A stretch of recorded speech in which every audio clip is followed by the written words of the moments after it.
I think you've taken Iron Man on this great epic journey through these films, but I want you to tell me if you ever thought, when you first started reading this one, that there'd be this fight with Avengers versus Avengers. I know. Well, I want to say, I had it all mapped out in my head. I've been on the whole roller coaster, for years and years now. It's just been great. I think we're going into our 10th year. I remember the comic book series Civil War, and I thought, man, if we could pull that off, that'd be swell. But it was never really in the docket of like, this is a definitive gonna happen Marvel movie, so no. I think sometimes people take roles in like a Star Trek movie and then they're sitting in that makeup chair for 3 hours every morning. Yeah. Was there a time when you got to the set this time that you said, not the suit again, or is it fun to put it on? Well, what I realized is there is safety, fun, and relief in numbers because, for instance, I'm sure that Chris would tell you that he's in every shot of the movie practically. Now, I'm on the poster, but still, whenever you put the suit on and they've improved it over time, it is always that thing. But I thought rather than do that typical thing of really fortunate people complaining about their circumstances, I've come to love the suit. I think that's great. Yeah. It's the right attitude to have. I look at you putting on the suit or it goes on all over you. I just wonder if that brings the 9 or 10-year-old Robert out in you in those moments where it just is kind of cool. Do you see it through a kid's eyes? I do, and also, now there's kids that are visiting the set for a bunch of different reasons. So, and back on the second Avengers, the Age of Ultron that we did before this, my son Exton was visiting the set, and he was going bananas for all the Hawkeye stuff, and he's kind of over it now because he knows that Dad's deeply invested in it, so it's a little bit less, numinous to him. I just like that the wonder is still there. Yeah. So we know you play a great Iron Man. What do you think makes Chris Evans a great Captain America? I really couldn't imagine anyone else in that role. And from the first outing, I think also it's probably the highest degree of difficulty of all the superheroes in the Marvel world to get right. And so I think there was just a certain confidence and humility you had to have going in. And Chris has gotten more and more detached from his own neurosis or judgment as the years have gone by. I mean, initially you're like, oh my God, the thing with the shield and what if, and then once it was so embraced by, the movie-going public, I think it's really, it's also afforded him the opportunity to do a lot of other stuff he wants with, directing and all that. So, he just has a great, first of all, to look good in that helmet is like, I don't know, they should have done like a random like facial pattern search, It was just the right guy for the job. I agree. Okay, this is the deep question from Disney. Thank you. Tony Stark does a flip-flop when he sides with the government. As an actor, how did you approach making that change seem grounded and intrinsic for the audience? Well, it's funny, I was thinking a couple days ago in Iron Man 2, I'm saying that the government can't have the suit and it's my private property and all that stuff, and now I'm saying we got to sign it all over. But I think about it, I was just relating to it as it just being a function of age, like the things you're so determined and passionate about in your 30s and 40s, when you start looking at the back 9, you're like, or maybe I'm entirely wrong, because you don't really have the time and energy to stay as rigid, And you say 30s and 40s, but this movie takes you back to when you were a teenager. I want that camera in my life every day. I know. That's great special effects. Right, but it's kind of like, it would be like some healthy hallucinogen wearing off, and then you're like, oh no, the real world again. I don't even want to know how they did it. There is this spectacle and this grand scale of things, but there is this human conflict in the movie, and that's what I kept writing down in my notes, that it just seems so much more real than a lot of movies like this. So did you tell me about that human conflict and then the conflict you have to deal with Steve Rogers, which is pretty emotional in this film? Yeah. Well, again, there's so many people to credit. There's the way Jon Favreau set up just the first Iron Man movie, that it seemed like anything that's going to hinge off this world, we're going to pretend that somehow or other it could belong in this world.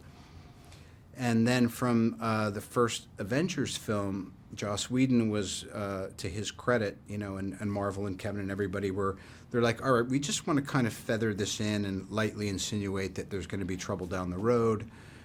And so I think, the prologue to it has been really well executed, which to me is just a movie goer and someone who just loves movies and follows things and series and gets strung out on all this stuff, I just appreciate the care with which it's been executed. But then I guess too, like sometimes I have felt guilty about the jealousy or envy I've had for other people's relationships with the world, or just like that childish thing of why, and because Tony's dad Howard so felt that Steve Rogers was the definitive American. He was like a son to him. Mm-hmm. And then there's always, as usual, all this kind of dark tragedy around everything. So, it was in there. It was always in the comic books. And then I credit the Russos, the directors, for really being able to, again, keep it grounded. And once they took over the Captain America side of things, I felt like they were kind of pretty close to Favreau's original ideation of how things should be played. So you mentioned the Russos, and I think it would be difficult enough to work with one director, but you've got two minds working. Do they always work in sync? Do you love it? What's the difference?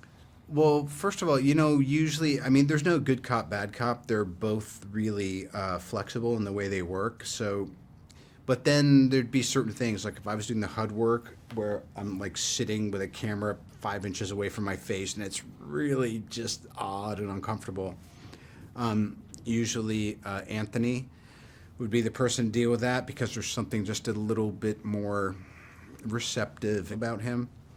But Joe would have done great too, and I just love watching a team work together. Sounds like you're saying two heads are better than one here. Yeah, it got me thinking every film should have at least two directors, because you can't get mad at everybody all at the same time.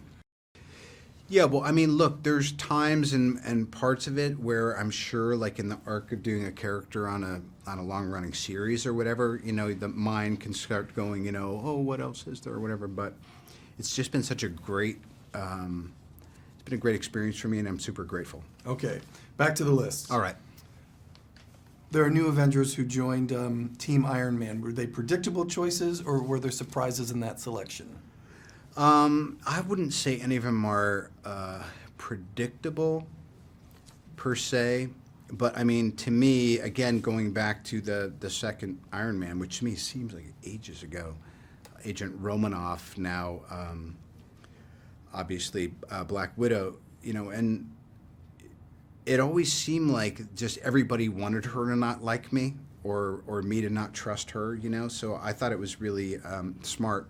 And again, the thing Marvel does so well is if you're going to have an expectation or start divvying up who you think will be on what side, there's always a couple of surprises.